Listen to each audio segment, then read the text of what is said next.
रामलला की प्राण प्रतिष्ठा समारोह में शामिल होने के लिए प्रदेश के 18 साधु संतों को विशेष आमंत्रण भेजा गया है, जिसमें जबलपुर के भी 3 संत शामिल हैं। महामंडलेश्वर स्वामी अखिलेश्वर आनंद गिरी महाराज को भी भव्य समारोह का आमंत्रण आया है। महामंडलेश्वर स्वामी अखिलेश्वर आनंद गिरी वर्तमान में मध्य प्रदेश गोपालन और पशुधन संवर्धन बोर्ड के उपाध्यक्ष और मध्य प्रदेश गौपालन और पशुधन संवर्धन बोर्ड की कार्यकारी परिषद के अध्यक्ष के रूप में कार्यरत है। और चलिए बीएसटीवी से खास चर्चा के लिए सीधे स्वामी अखिलेश्वर आनंद गिरी महाराज हमारे साथ जुड़ चुके हैं। स्वामी जी, बहुत स्वागत है आपका बीएसटीवी में। धन्यवाद। स्वामी जी, 22 जनवरी को प्राण प्रतिष्ठा का भव्य कार्यक्रम हो रहा है। रामलला अब भव्य मंदिर में विराजेंगे, इस क्षण को कैसे देखते हैं आप? देखिए, ये ऐतिहासिक क्षण होगा स्वतंत्र भारत में, जबकि पराधीन भारत में लगभग 500 वर्ष तक लगातार और स्वतंत्र भारत में भी 50-60 वर्ष तक लगातार अयोध्या स्थित भगवान श्री राम की पावन जन्मभूमि के लिए संघर्ष निरंतर होता रहा है। प्राचीन काल में भी बहुत बलिदान हुए हैं, कई संघर्ष हुए हैं, और स्वतंत्र भारत में भी वार्ताओं के दौर चले, ये एक पक्ष है, लेकिन संघर्ष भी हुआ, आंदोलन हुए और आंदोलन को कुचलने का भी प्रयत्न किया है। तो स्वतंत्र भारत के संघर्ष को भी हम विस्मरण नहीं कर सकते, लेकिन कोर्ट कचहरी अदालत वार्ताओं के दौर से परिक्रमा लगाती हुई अयोध्या की राम जन्मभूमि का जो प्रसंग है, वो अदालतों के बाद सबसे बड़ी अदालत जो भारतवर्ष की है, जिसको हम सर्वोच्च न्यायालय कहते हैं, उस सर्वोच्च न्यायालय में ये विषय जब आया, और ये इसलिए भी आया कि उच्च न्यायालय ने लखनऊ की मतलब इलाहाबाद की लखनऊ खंडपीठ ने जो निर्णय दिया था, वो निर्णय भी बहुत उचित था, लेकिन उसमें कुछ थोड़े बहुत जो कमियां रह गई थी उसको दूर करने के लिए, क्योंकि एक जज ने अपना निर्णय लिखते समय लिखा कि हम तो अगर ये केवल ज़मीन के टुकड़े का विवाद होता तो कब का निपट गया होता, लेकिन इसमें आस्था, विश्वास, इतिहास और बहुत सारी चीज़ों का समावेश हो जाने के कारण हम आज जिस निर्णय पर और जिस निष्कर्ष पर पहुँचे हैं, हम ऐसा मानते हैं कि हमारा अंतिम निर्णय नहीं है, क्योंकि हमसे भी बड़ी एक अदालत है, और इसलिए ये मामला सुप्रीम कोर्ट में चला गया। और सुप्रीम कोर्ट ने भी डे टू डे सुनवाई के माध्यम से और उस प्रकरण को अपने संज्ञान में लेकर के और उसका फाइनल जो डिसीजन दिया, उनके डिसीजन से ये संतोष हम सब लोगों को हुआ कि ये जीत जो है, ये भारत के ऐतिहासिक सत्य की जीत है, और भारत के जो पारंपरिक तथ्य हैं उनके आधार पर ये विजयश्री हुई है। इसलिए हमने किसी की जय और पराजय के रूप में, यानी 2-3 समुदाय जो इसमें लगे हुए थे, हमने उनको, हम स्वयं भी एक पक्ष थे, इसलिए हमने इसको जय पराजय के रूप में नहीं लिया, बल्कि इसको हमने एक ऐतिहासिक विजय के रूप में, क्योंकि राम और उनका पूरा, उनके जो पूर्वज हैं वो इस देश के स्वाभाविक शासक थे, और जो जिन लोगों ने राम की जन्मभूमि पर बने विक्रमादित्य के मंदिर को तोड़ा और तोड़ करके विध्वंस किया, तो ये सब आक्रामक लोग थे, आक्रांता लोग थे, ये भारत के स्वाभाविक शासक नहीं थे। इसलिए डर इस बात का लग रहा था कि कहीं उनके पक्ष में निर्णय चला गया तो ये भारत के लिए बहुत शर्म की बात होगी। लेकिन सुप्रीम कोर्ट के जजों की बेंच ने एक स्वर में, सबने एक स्वर में कहा कि राम इस देश के स्वाभाविक शासक है, वो चक्रवर्ती सम्राट हैं, उनकी जन्मभूमि है, इसलिए जन्मभूमि का अधिकार किसी से छीना नहीं जा सकता, और ये निर्णय हुआ। और उसके बाद उसी सुप्रीम कोर्ट ने डायरेक्शन दिया भारत सरकार को कि एक नया न्यास बनाइए जो निर्माण की प्रक्रिया प्रारंभ करे, और उस न्यास का गठन करने के बाद जिन लोगों को दायित्व दिया गया, उन लोगों ने मंदिर निर्माण का कार्य प्रारंभ किया, और आज मंदिर बनकर के लगभग तैयार है। वो इस स्थिति में आ गया है कि गर्भगृह में रामलला विराजमान हो सकते हैं। जो कार्य शेष रह गया वो बाद में भी हो सकता है, आवश्यक कार्य सब पूरे हो चुके हैं। इसलिए हमारे लिए तो ये बहुत प्रसन्नता का विषय है, पूरे देश में हर्ष और आह्लाद और उत्साह का वातावरण है। स्वामी जी, पहले की अयोध्या और 22 जनवरी के बाद की अयोध्या में क्या बदल जाएगा? क्या कुछ कार्यक्रम आपका रहने वाला है? ऐसा है, पहले की अयोध्या बड़ी संघर्ष की अयोध्या थी, आंदोलन की अयोध्या थी, सत्याग्रह की अयोध्या थी, और अनुष्ठान और अभियान की अयोध्या थी, और उस अयोध्या के साथ पूरे विश्व के भगवान श्री राम के करोड़ों भक्तों को जोड़ा गया था, और सबके अंदर एक लालसा थी कि भगवान श्री राम का मंदिर जो भग्नावशेष वहां पर खड़ा हुआ है, वो ढांचा विध्वंस हो और मंदिर का पुनर्निर्माण हो। तो पहली अयोध्या जो है वो इस प्रकार की अयोध्या थी। लेकिन अब की अयोध्या जो है वो विकास की अयोध्या है। उसमें कई प्रकार के विकास के भिन्न भिन्न चरण, जहां अयोध्या का सांस्कृतिक विकास हो रहा है, जहां अयोध्या का आध्यात्मिक संरक्षण हो रहा है, जहां अयोध्या में भगवान श्री राम की गरिमा महिमा के अनुरूप एक भव्य और दिव्य मंदिर का निर्माण हुआ है, और इसके साथ साथ अयोध्या का भौतिक विकास हुआ है। हर दृष्टि से भौतिक विकास हो रहा है और वहाँ के स्थानीय लोग बहुत प्रसन्न हैं, क्योंकि पर्यावरण की दृष्टि से भी, तीर्थ की दृष्टि से भी, राम के आस्थावान लोगों का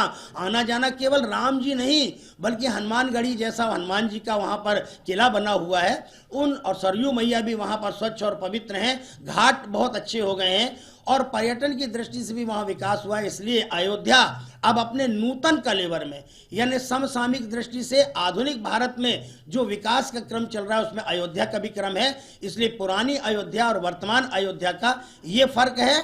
आपने मेरे जाने की बात कही है, मुझे वहाँ से आमंत्रण मिला है, चूँकि मैं अयोध्या के आंदोलन से प्रारंभ से ही जुड़ा रहा हूँ। 1984 से जहां राम जानकी रथ यात्रा, शिला पूजन के आयोजन हुए और कई चरण में आंदोलन, अभियान, अनुष्ठान आदि चले, उनमें मैं संबद्ध रहा हूँ। इसलिए मेरे लिए जब न्यास के लोगों ने मुझे निमंत्रण पत्र भेजा, और वैसे भी वार्तालाप होता है, तो उन्होंने कहा आपको पहले आना चाहिए, देखना चाहिए, लेकिन मैं जा नहीं पाया अपने अन्य कार्यों के कारण। लेकिन निमंत्रण मिला तो मैं भावातिरेक में आ गया और मैंने अपनी गंगा यमुना पर भी नियंत्रण खो दिया। अब मुझे लगा कि मेरा सौभाग्य है, मेरे पूर्वजों का सौभाग्य है, और जिन्होंने अयोध्या के लिए संघर्ष किया है और जिस कार्य के लिए संघर्ष किया, जिस हेतु के लिए संघर्ष किया है, वह कार्य पूरा हो रहा है। इसलिए हम अपना सौभाग्य मानते हैं कि हम उस क्षण के साक्षी बनेंगे। वहीं प्राण प्रतिष्ठा के मुहूर्त को लेकर कई तरह के सवाल खड़े हो रहे हैं। यह भी कहा जा रहा है कि अधूरे मंदिर की प्राण प्रतिष्ठा नहीं हो सकती। इस बारे में आपका क्या कहना है? इसमें हमारे वरिष्ठ धर्माचार्यों ने ये पक्ष उठाया है। ये विषय हमारे यहाँ धार्मिक आस्था से भी जुड़ा हुआ है, मुहूर्त आदि से जुड़ा हुआ है। लेकिन हमारे संज्ञान में जो बात आई कि अभिजित मुहूर्त में, और पंडितों ने ये मुहूर्त निकाला है, इसलिए मैं समझता हूँ कि मुहूर्त की शुद्धता में कोई संदेह नहीं है। बाकी जो प्रश्न उठाए जा रहे हैं वो उनका अपना दृष्टिकोण है, भिन्न भिन्न मत आ रहे हैं, और उन सबके आधार पर जो अयोध्या मंदिर निर्माण में प्राण प्रतिष्ठा के कार्य में संलग्न है, वे सब लोग संबंधित पक्षों से वार्तालाप कर रहे हैं। और वार्तालाप करके मेरे आचार्य गोविंद देव गिरी, जो इस न्यास के कोषाध्यक्ष हैं, मेरे ज्येष्ठ गुरु भ्राता हैं, वो न्यासी हैं। अभी मैंने कल उनका इंटरव्यू सुना कि अगर कहीं कोई गलती हमसे हो रही है तो बड़े बड़े आचार्य उस ओर हमारा ध्यान आकर्षित करें, उसको सुधारा भी जा सकता है, और ऐसा नहीं कि बीच का कोई रास्ता नहीं निकाला जाता। और मुझे लगता है कि वे लोग जो जिम्मेदारी के साथ इस कार्य को पूर्णता की ओर ले जा रहे हैं, वो इस दिशा में बहुत संजीदगी के साथ और बड़े सकारात्मक ढंग से रास्ता निकाल रहे हैं। मुझे लगता है कि कोई दिक्कत नहीं है इसमें। स्वामी जी, अयोध्या पर धार्मिक वर्ग भी दो समुदाय में बंट गए हैं। एक है जो इस पूरे आयोजन को सहर्ष देख रहा है, तो वहीं दूसरा इसमें कुछ ना कुछ गलत बता रहा है। क्या कुछ मत है आपका इस पूरे विषय पर? ऐसा है, हमेशा धर्म के साथ जो आधी अधूरी जानकारी रखते हैं, वे लोग जिनको कुछ पता ही नहीं है, वे ऐसे विषयों पर विवाद भी खड़ा करते हैं। और चूंकि बड़े बड़े आचार्यों ने अपना कुछ अभिमत रख दिया है, तो जिनको मालूम नहीं है कि अरे इसमें तो शंकराचार्य जा नहीं रहे हैं, शंकराचार्य जी विरोध कर रहे हैं, तो जो शंकराचार्य की भूमिका नहीं जानते, शंकराचार्यों की शास्त्रों के प्रति बाध्यता और उनकी प्रतिबद्धता नहीं जानते, वे विरोध का स्वर इसलिए उठा रहे हैं कि उनको विरोध करना ही आता है। इसलिए उनके विरोध का कोई मूल्य नहीं है। काम बहुत अच्छा हो रहा है और लगभग पूरा भारत और भारत से बाहर रहने वाला आस्थावान समुदाय वो इस कार्य से प्रसन्न हो रहा है। और इसलिए मुझे लगता है कि दो पक्ष में नहीं, अब जो ऐसा है जिनको अनर्गल प्रलाप करने की आदत पड़ गई है, अपलाप करने की आदत पड़ गई है, वे लोग बिना किसी सिर पैर के बातें उठा रहे हैं। इसलिए उन बातों का कोई मूल्य इसमें मैं समझता नहीं। अक्सर राम राज्य की बात कही जाती है। राम मंदिर बनने के बाद क्या आप मानते हैं कि एक दिन ऐसा भी आएगा कि हम राम राज्य देखेंगे? मैं एक छोटी सी बात रामचरितमानस की आपके सामने रेखांकित करना चाहता हूँ।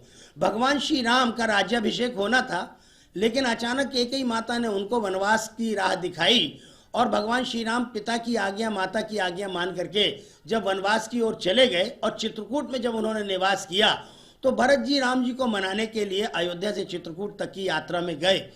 और जब भगवान को मनाने के लिए भरत जी गए तो राम जी के पीछे पीछे जो समुदाय चल रहा था और जहाँ जहाँ राम जी गए थे वहाँ वहाँ उनका भव्य स्वागत भी हुआ था, मन के अंदर क्षोभ भी था। लेकिन जब भरत जी गए तो अणिमादिक सिद्धियाँ जो हैं वो सब भरत जी के मार्ग में व्यवस्था करने लगी।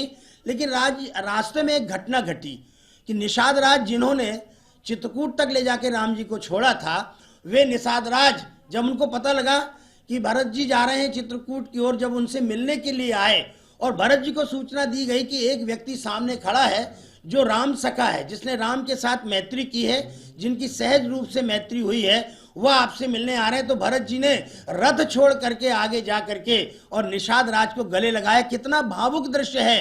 अरे राम जी तो राम राज्य की स्थापना के बाद राज्यारूढ़ हुए, लेकिन उस दिन देवताओं ने पुष्प वर्षा कर दी कि सचमुच राम का जन्म इस धरती पर जिस लिए हुआ है, भरत सचमुच तुमने राम राज्य की आधारशिला रख दी। राम राज्य की आधारशिला का मतलब यह है कि समाज में कोई छोटा नहीं, समाज में कोई बड़ा नहीं, समाज में कोई छुआछूत नहीं, समाज में कोई भेदभाव नहीं, और जाति पाति के आधार पर जीने वाला समाज वो भले ही व्यक्तिगत रूप से संकीर्ण और उच्च विचारों में जी रहा हो, लेकिन भारतीय संस्कृति इसका कभी समर्थन नहीं करती। मुझे लगता है कि सामाजिक समरसता का वो सूत्र जो भरत जी के माध्यम से निषाद को गले लगा करके रखा गया था, वही राम राज्य की आधारशिला है।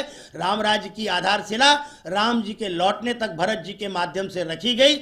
आप विचार करिए कि राम जन्मभूमि पर मंदिर निर्माण की जो प्रक्रिया प्रारंभ हुई, आंदोलन प्रारंभ हुआ, उसके पूर्व भारत के शासकों ने भी राम राज्य की जिस भूमिका का निर्माण किया है, आज जनधन खाता क्या है, लोग आर्थिक दृष्टि से भी प्रसन्नता का अनुभव कर रहे हैं, सामरिक दृष्टि से भी भारत की शक्ति बढ़ी है और हर प्रकार से हमारे भारत की जीडीपी बढ़ती चली जा रही है। ये राम राज्य के शुभ लक्षण नहीं है तो क्या है? जब अयोध्या में भगवान श्री राम विराजमान हो जाएंगे तो राम राज्य जो समता पर आधारित है, राम राज्य जो ममता पर आधारित है, राम राज्य जो करुणा पर आधारित है, राम राज्य जो दया और क्षमा पर आधारित है, राम राज्य जो सहिष्णुता पर आधारित है, राम राज्य जो नीति पर आधारित है, उस राम राज्य की पृष्ठभूमि का तो निर्माण हो ही गया है। और आज पूरी दुनिया में लोगों का ध्यान भारत की ओर, हमारी जीवन शैली की ओर, जीवन दर्शन की ओर जा रहा है। इसलिए अयोध्या में मंदिर निर्माण और मंदिर निर्माण के बाद राम जी की प्रतिष्ठा, निश्चित रूप से राम राज्य का मार्ग प्रशस्त होगा और राम राज्य के अध्वर्यु